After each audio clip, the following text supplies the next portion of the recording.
Back to Blogs on Balls every Tuesday 10 till 12 right here on balls.co.za. Visual radio, of course, so if you want to see Sean and I and what we look like, you're most welcome to, but I hope you go in with minimal expectations because it's a Tuesday morning and quite frankly, we don't really have budget for makeup and things like that on the show. Anyway, Sean, moving on to you because we are here for our sporting abilities, hopefully. What can we learn from SA versus Argentina over the weekend? Yes, first of all, before we kick off with the lessons themselves, this test match was a bit of an interesting experience for me. I didn't get to see it. It was one of those weekends where life catches up with you and you're unable to watch rugby live. I saw it on Monday where it was PVR for the first time, but I didn't do that thing of trying to avoid the score because that's just tickets. You ever try that, do that at a wedding or something, someone's going to blow it for you and you're just disappointed, you know. So I did find out the score. I did sneak off and read the odd tweet at the function that I was at, but it really painted it to be the most disastrous game you'll ever see in your life. So I thought going into it, geez, Louise, I can't believe I'm going to have to watch this dirge. It's been told to me by everyone, all and sundry. And watching it, seriously, it didn't look that bad. I think there's been a lot of kind of off with their heads approach by Springbok fans approaching this game. And I think it could be toned down slightly. Well, it was nowhere near as bad as last year's game. Exactly. That's the first point of reference. It was a lot better than last year. First point of call. Whereas, like, we're not going to settle for that kind of performance. That's just natural. But it was way better than last year. Seriously, way better. But anyway, on to the actual lessons themselves. Lesson number one. Sorry, so just on that, talking about way better than last year, we're also still top of the log. Yeah. Keep that in context as well. We are still above. Us and the All Blacks both have 9 points. But of course, our superior points difference keeps us on the top of the log. Yeah, we had 6 points this time last year, and now we got 9. It's a massive, massive difference. And also remembering as well, if people are whining about bonus points as well, and how like the All Blacks won't pass up the opportunity of getting a bonus point against these sides, well, they did last year. At home as well. They didn't exactly. They only scored 2 tries against. So, I mean, there's no God-given right that you're going to get 4 tries against Argentina if you're a good side. This tournament's we're still in a very, very good position. Yeah, you know, destiny's in our hands here.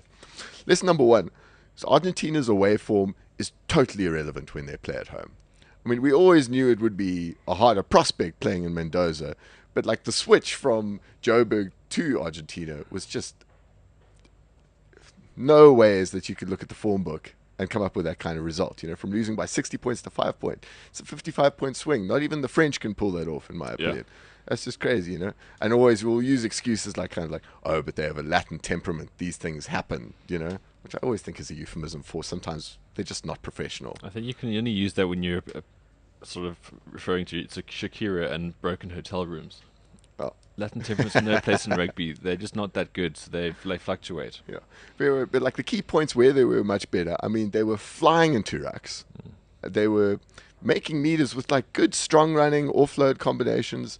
And they were hardly missing a tackle. Yeah. All of these things were totally opposite to what they were doing in like Johannesburg, and they posed a far different challenge. It's like, yes, I mean, we could have stepped up to the challenge a little bit more in certain areas, but you can't just compare the two and think like, well, this is a side that got beaten by 60 points. But there's just something about Aussies when they're at home. They're very much like Eastern Province back in the prime when they used to play at the Butt. They were just there as a tough working class scrubber side, and you can just see the temperament come up because Mendoza's not exactly it's not the Costa del Sol any stretch of the imagination. It looks like quite a rough place. You look at that stadium, standing room only. It's an abrasive area, and they play an abrasive game. Sightings, spoiling rugby. That's what you're going to get with the Aussies at home. Yeah, So the environment seems hostile. We're clearly unsettled, but I mean, we've got to get used to it and adapt to these circumstances. But there's many factors why it's a different performance. Also, interestingly, we talk about how it was better than last year's performance. Do you know that 7 members of the Springbok team had never played in Argentina before? There were 7 guys in the starting lineup that this experience was like totally new to them. You know, That's very interesting. So while Willie Leroux, JJ Engelbrecht, and Jean-Jacques Krier even was another dude. Anyway, there was a total of 7 guys. So, I mean, while they've been told midweek, by guys like Jean de Villiers, listen, guys, it's going to be very different when we're in Argentina. I mean, I think they were taken a bit aback just how much different it was. Sure. Which was a factor. But saying that, let's move on to lesson number 2. Springbok domination of the set phase doesn't necessarily give you good ball, is what we learned. Because that was one thing about the game is our scrums were pretty good. Our lineouts were pretty good. Rucks were awful. Ruan Pienaar's service was awful when it was there. It was like SA government, really. Yeah. Now, you don't want to... Well, there's been like a bit of a debate of kind of like, well, like Ruan Pienaar's service was bad because of the rucks, or just were the rucks the way to blame it. Everyone wants to look for a scapegoat in these scenarios. It's a harsh environment here. I mean, we win the game by 5 points away from home, and there's this nationwide search for who to blame the most. And I think we should just come to a consensus that both were just awful. There was some like complaints about how we were possibly spreading the ball out wide a bit too much when it wasn't on. You know, that magical state of how you must work for the right to like go on, we're spreading it wide. But to be honest, I think that was a byproduct of bad rucks and bad Ruan Pienaar service. I mean, if guys are getting dominated at the ruck so badly that they shoved off the ball and often the ball's being turned over, of course you're going to be inclined to set up less phases because that's just a way to lose the ball. Of course you're going to force the issue a bit more. And I mean, in terms of Ruan Pienaar, I mean, of course space out wide closes down a lot quicker once he's finished his very intricate hop, skip, and jump, triple jump technique before he rays out every pass. Well, especially with the field being more narrow than usual. Also doesn't help. Yeah, that too. That was a very, very narrow field. I think they play football on there a lot. It was. Yeah, I think it was about 10 meters narrower than the Soccer City pitch. Yeah, so possibly not. So possibly more kicking involved. But yeah, but I think the main emphasis of the way we struggle was the ruck and the actual service from the base of the scrum. Now the ruck, I think that's something we can sort out. While the technique itself might be a bit difficult to perfect, I mean, things like the body positions of the guys, if they're binding onto each other properly, etc., that kind of thing, that might be a little difficult to perfect in 2 weeks when we go to Australasia.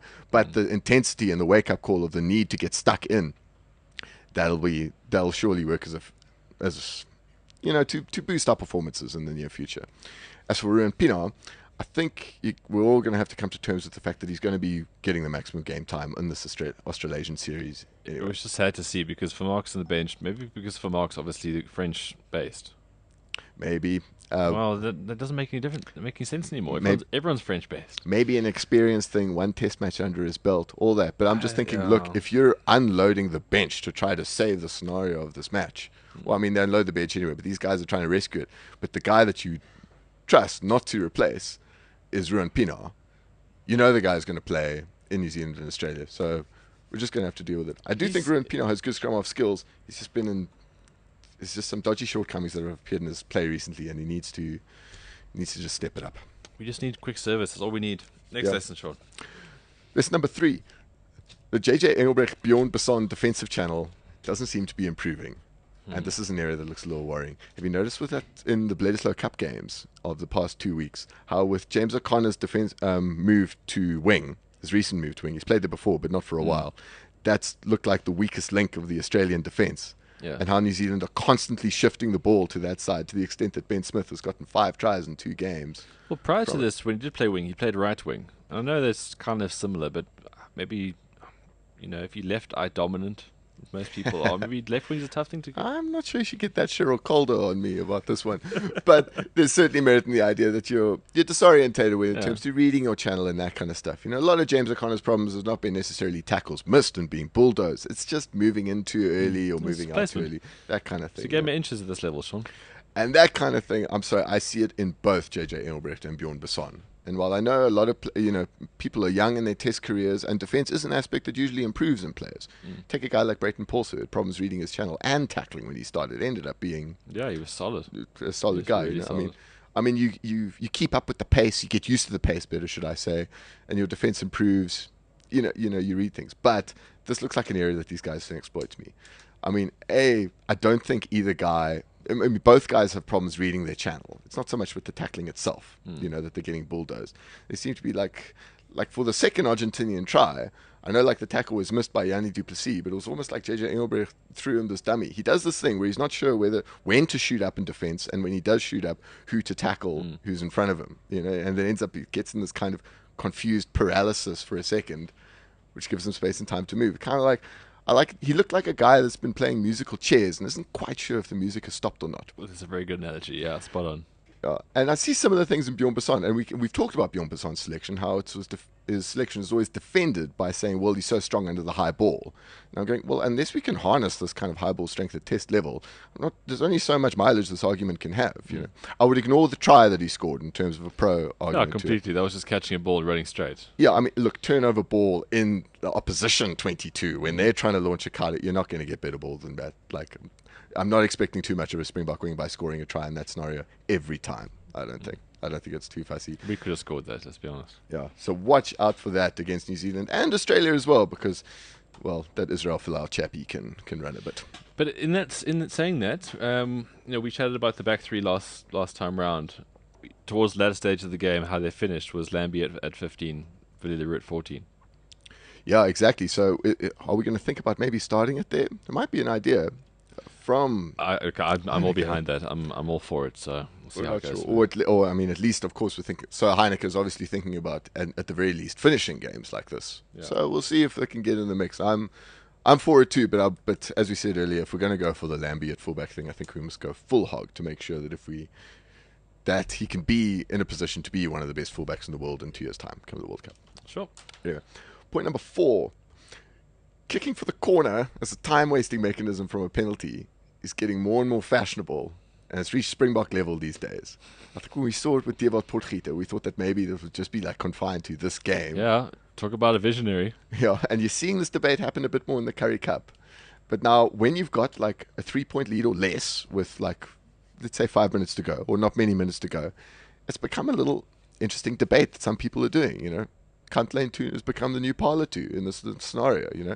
I'm not talking about, ignore that one in the first half that everyone's looking at where we kicked for the corner, I think with about like 30 minutes gone, to try to set up a line out instead of going for the 3 points, and they defended it well. You know, they'll be scrutinized, but that kind of thing's been happening often. That's just the chancing, should I try to get 7 points as opposed to the 3 points on offer? You know, people have been weighing up this kind of risk-reward for years, you know. I'm talking about in the final minutes, the idea of it's not so much about scoring the try, it's about what is the least likely scenario that's easier to defend.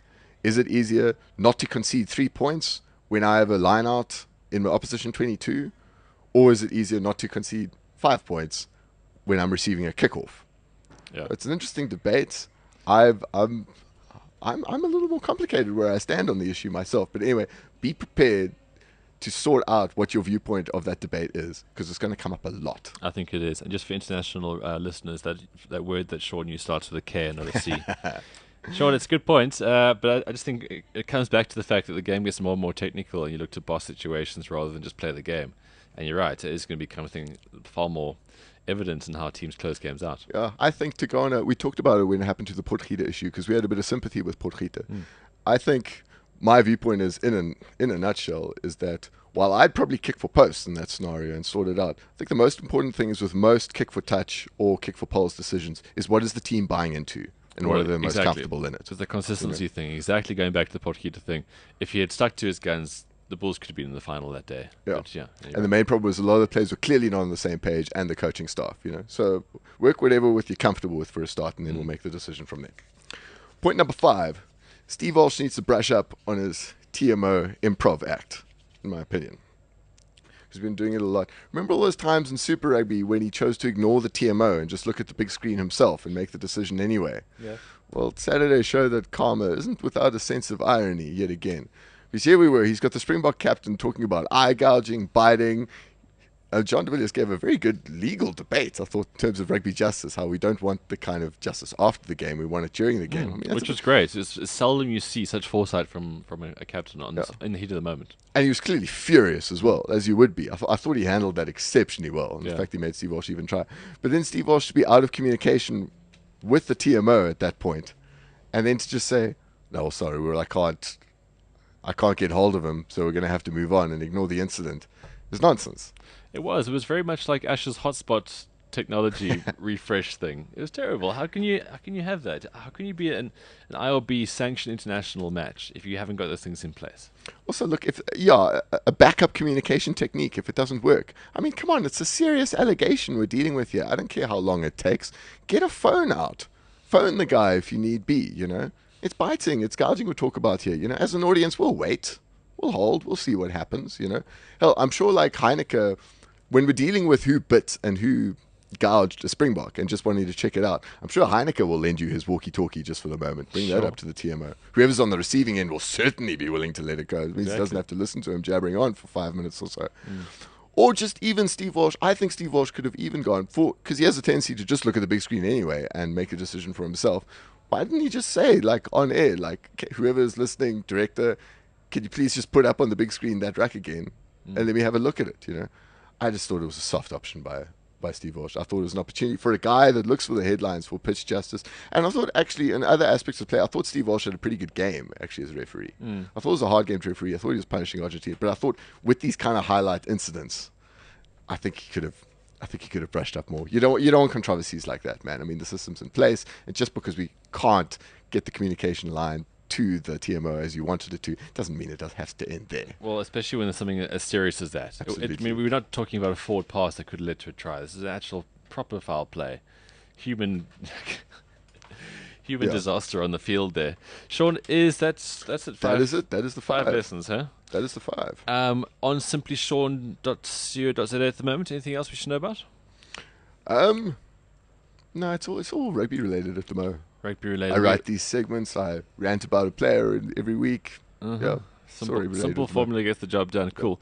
And if you do want to follow Sean on the Twitter, of course, at simplysean_ at the end.